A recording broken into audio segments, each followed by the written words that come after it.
Could you just tell me why you came out and voted? Because I think it's important for Christians to get involved in voting for the different issues and for the president and vice president. As a resident of Ohio via Cedarville University, I could make a difference in a swing state as to who was elected for president. I think it's a civic duty to do that.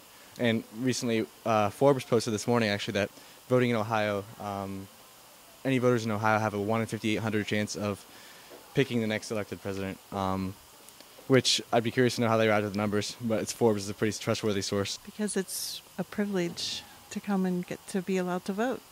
Partially because my mom encouraged me to.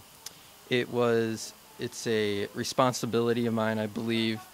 I was discouraged for a while, but I boil it down to who I wanted to vote for and to promote the interests of especially my Christian faith. Because it's my civic duty.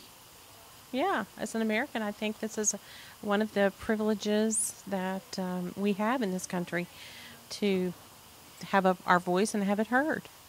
Well, I guess it's a civic duty, and I guess my mom just kind of was just like, all right, let's go vote. So I was like, okay. It's just really important so you can, if things are happening that you don't like, you can't really complain if you didn't vote for that person or that issue. And people have died for our right to vote, and you just, you think how lucky we are in America with all our freedoms, and in other countries, people don't get to vote, and, they die trying to vote. So it's just an honor and a privilege to work at the polls and to get to vote. I think voting is important. I think it's a right that we are given, and so that we should use it. And if we don't use it, then we are pretty much throwing it back in the faces of the people that started it.